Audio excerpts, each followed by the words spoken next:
ಪತ್ರಕರ್ತ ಮೂರ್ತಿರವರ ರಾಜ್ ಸ್ಟುಡಿಯೋದಲ್ಲಿ ರಾಜ್ ಸಂಭ್ರಮಾಚರಣೆ ಹಮ್ಮಿಕೊಳ್ಳಲಾಗಿದ್ದು, ಶಾಸಕ ಎಚ್.ಡಿ. ತಮ್ಮಯ್ಯ ದೀಪ ಬೆಳಗುವುದರ ಮೂಲಕ ರಾಜ್ಕುಮಾರ್ ಅವರ 97ನೇ ವರ್ಷದ ಹುಟ್ಟುಹಬ್ಬಕ್ಕೆ ಚಾಲನೆ ನೀಡಿದರು. ನಂತರ ಮಾತನಾಡಿದ ಅವರು, ರಾಜ್ಕುಮಾರ್ ಚಿತ್ರಗಳಲ್ಲಿ ಉತ್ತಮ ಸಂದೇಶವಿರುತ್ತಿದ್ದು, ಬೇರೆ ಯಾವುದೇ ಭಾಷೆಗಳಲ್ಲೂ ನಟಿಸದೆ ಕನ್ನಡದ ಮೇರು ನಟನಾಗಿ ಉಳಿದ ಏಕೈಕ ನಟ ಅದು ರಾಜ್ಕುಮಾರ್ ಎಂದು ಮಾತನಾಡಿದರು.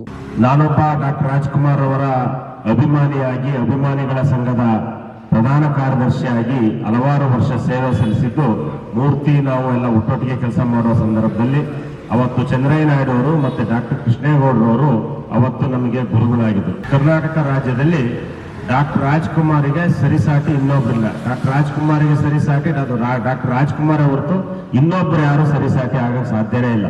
ಅವ್ರ ಪುತ್ರ ಪುನೀತ್ ರಾಜ್ಕುಮಾರ್ ಸಾಮಾಜಿಕವಾಗಿ ಜನರ ಬಗ್ಗೆ ಕಳಕಳಿ ಇಟ್ಟು ಹಲವಾರು ಬಡವರ ಚಿಂತನೆ ಮಾಡಿ ಹೆಸರುವಾಸಿ ಆಗಿದ್ರು, ನಟನೆಯಲ್ಲಿ ಮಾತ್ರ ಅದು ಡಾಕ್ಟರ್ ರಾಜ್ಕುಮಾರ್ ಅನ್ನು ಮೀರಿಸಲಿಕ್ಕೆ ಯಾರಿಗೂ ಆಗಲಿಲ್ಲ. ಕಾರಣ ಈ ರೀತಿಯ ಕನ್ನಡಾಭಿಮಾನ ಬಹುಶಃ ಇಡೀ ಕರ್ನಾಟಕದಲ್ಲಿ ಇವರೇ ಮೊದಲನೇರು. ಕನ್ನಡ ಚಲನಚಿತ್ರ ನಟರಾಗಿ ಯಾವುದೇ ಹೊರಭಾಷೆಗಳಲ್ಲಿ ನಟಿಸದೆ ಕೇವಲ ಕನ್ನಡದಲ್ಲೇ ನಟಿಸಿದಂತ ಏಕೈಕ ವ್ಯಕ್ತಿ ಅದು ನಮ್ಮ ಡಾಕ್ಟರ್ ರಾಜ್ಕುಮಾರ್ ಅಂತ ಹೇಳಲಿಕ್ಕೆ ಬಯಸ್ತೇನೆ. ಎಲ್ಲ ಕುಟುಂಬ ಸಮೇತರಾಗಿ ಒಂದು ಚಲನಚಿತ್ರವನ್ನ ನೋಡುವಂಥದ್ದು, ಮತ್ತೆ ಆ ಚಿತ್ರ ನೋಡಿ ಹೊರಗೆ ಬಂದ್ಮೇಲೆ ಸಮಾಜಕ್ಕೆ ಆ ಚಿತ್ರದಿಂದ ಒಂದು ಸಂದೇಶ, ಯಾವ ಚಿತ್ರಕ್ಕೂ ಒಂದು ಸಂದೇಶ. ಗಂಧದ ಗುಡಿ ಪಿಕ್ಚರಿಗೆ ಹೋದ್ರೆ ಅರಣ್ಯ ಪರಿಸರ ಉಳಿಸಬೇಕು ಅನ್ನೋ ಒಂದು ಸಂದೇಶ ಜನರಿಗೆ ಹೋಯ್ತು. ಬಂಗಾರದ ಮನುಷ್ಯ ಸಿನಿಮಾಕ್ಕೆ ಹೋದ್ರೆ ರೈತ, ಈ ದೇಶದ ಬೆನ್ನೆಲುಬಾಗಿರ್ತಕ್ಕಂಥ ಕೃಷಿಕ ರೈತ ಇದ್ರೆ ಅವನಿಗೆ ಯಾವುದೇ ಸರ್ಕಾರಿ ನೌಕರಿ ಬೇಡ, ಕರೆಕ್ಟಾಗಿ ಮಳೆ ಬೆಳೆ ಬಂದ್ರೆ ಅವನು ಹೇಗೆ ಬಂಗಾರದ ಮನುಷ್ಯ ಆಗ್ತಾನೆ ಅನ್ನೋದನ್ನ ಬಂಗಾರದ ಮನುಷ್ಯ ಫಿಲಂ ನಲ್ಲಿ, ಅದು ಚಿಕ್ಕಮಗಳೂರು ಕಳಸಾಪುರ ಭಾಗದಲ್ಲಿ ಚಿಕ್ಕಮಗಳೂರು ತಾಲೂಕಿನಲ್ಲಿ ಶೂಟಿಂಗ್ ಮಾಡಿ ತೋರಿಸ್ತಾರೆ. ರಾಜ್ ಹುಟ್ಟುಹಬ್ಬದ ಕೇಕ್ ಕತ್ತರಿಸಿ ಡಾಕ್ಟರ್ ಜೆ.ಪಿ. ಕೃಷ್ಣೇಗೌಡ ಅವರು, ರಾಜ್ಕುಮಾರ್ ಚಿತ್ರಗಳಲ್ಲಿ ಯಾವುದನ್ನು ವಿಪರೀತ ವೈಭವೀಕರಿಸದೆ ಕುಟುಂಬದ ಎಲ್ಲಾ ಸದಸ್ಯರು ಒಟ್ಟಿಗೆ ಕೂತು ನೋಡಬಹುದಾದಂತಹ ಚಿತ್ರಗಳು ಬರುತ್ತಿದ್ದು, ಅಂದಿನ ಚಿತ್ರಗಳು ಅನೇಕರಿಗೆ ಮಾರ್ಗದರ್ಶನವಾಗಿದ್ದವು. ಬರೀ ಚಿತ್ರಗಳಷ್ಟೇ ಅಲ್ಲದೆ ಕರ್ನಾಟಕದ ಯಾವುದೇ ಹೋರಾಟಕ್ಕೂ ಮುಂಚೂಣಿ ನಾಯಕರಾಗಿದ್ದರು ಎಂದು ಮಾತನಾಡಿದರು. ನಮ್ಮ ತಂದೆನೋ ಪುರಸಮೇಗೌಡರು ಬಹಳ ನೆಚ್ಚಿನ ನನ್ನ ಕಲಾವಿದರು. ಅವರು ಹೆಚ್ಚು ಕನ್ನಡದ ಸಿನಿಮಾವನ್ನು ಏನಾದ್ರು ನೋಡಿದೆ ಅಂದರೆ ಅವರು ರಾಜ್ಕುಮಾರ್ ಸಿನಿಮಾಗಳನ್ನೇ. ಅದನ್ನು ಕೂಡ ಅವ್ರು ನಟಿಸ್ತಕ್ಕಂಥ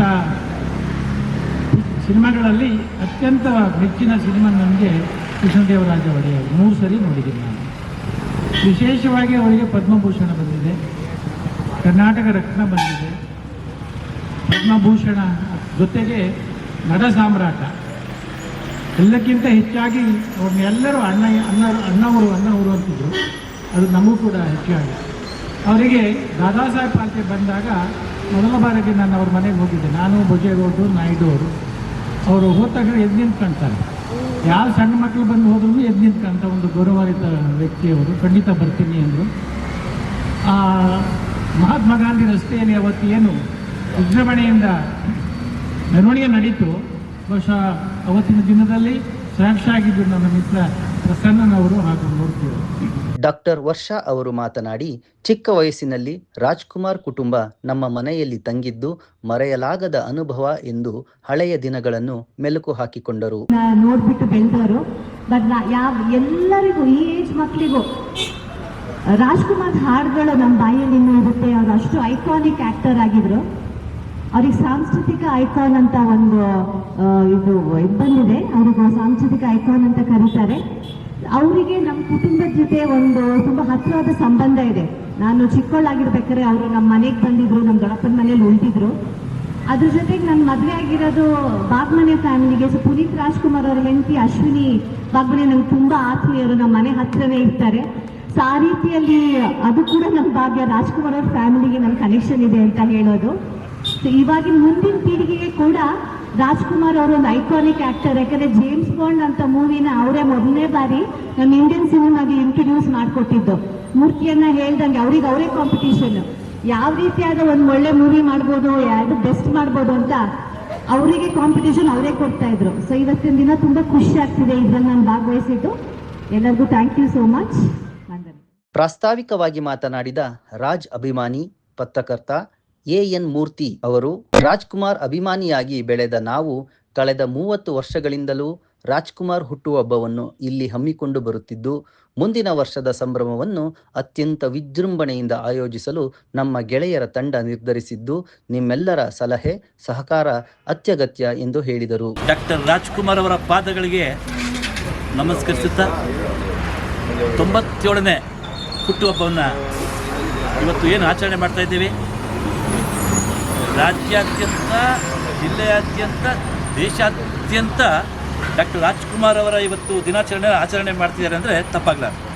ಯಾಕೆ ಅಂದರೆ ಇವತ್ತು ಕರ್ನಾಟಕದಲ್ಲಿ ಕನ್ನಡದಲ್ಲಿ ನಟನೆ ಮಾಡಿ ಎಲ್ಲ ನಟನೆಯಲ್ಲೂ ಎಲ್ಲ ರೀತಿಯಲ್ಲೂ ಮಾಡಿರ್ತಕ್ಕಂಥ ಏಕೈಕ ನಟ ಅಂದರೆ ಡಾಕ್ಟರ್ ರಾಜ್ಕುಮಾರ್. ಡಾಕ್ಟರ್ ರಾಜ್ಕುಮಾರ್ ಅವರಿಗೆ ರಾಜ್ಕುಮಾರೇ ಸಾಟಿ. ಯಾಕೆಂದರೆ ಬೇರೆಯವರು ಯಾರೂ ಆ ನಟನೆಯನ್ನು ಮಾಡೋಕ್ಕಾಗಲ್ಲ. ಇಂದು ಅದು ಶತಮಾನದಲ್ಲಿ ಉಳಿತಕ್ಕಂಥವನ್ನು ನಟನೆಯನ್ನು ಮಾಡತಕ್ಕಂಥ ಏಕೈಕ ವ್ಯಕ್ತಿ ಡಾಕ್ಟರ್ ರಾಜ್ಕುಮಾರ್. ಉದಾಹರಣೆಗೆ ಗಂಧದ ಗುಡಿ ಇರ್ಬೋದು. ಗಂಧದ ಗುಡಿ ನೋಡ್ತಾ ನೋಡ್ತಾ ಅರಣ್ಯ ಇಲಾಖೆಯಲ್ಲಿ ಎಚ್ಚರಿಕೆ ಕೊಡ್ತಕ್ಕಂಥ ಕೆಲಸವನ್ನು ಮಾಡಿಕೊಂಡು ಇವತ್ತು ಆ ನಿಟ್ಟಿನಲ್ಲಿ ಇಲಾಖೆ ಮುಂದುವರಿಸ್ಕೊಂಡು ಬಂದು ಅದು ನಡೆಸ್ಕೊಂಡ್ಬರ್ತೀನಿ ಅಂದರೆ ತಪ್ಪಾಗಲಾರ್ದು.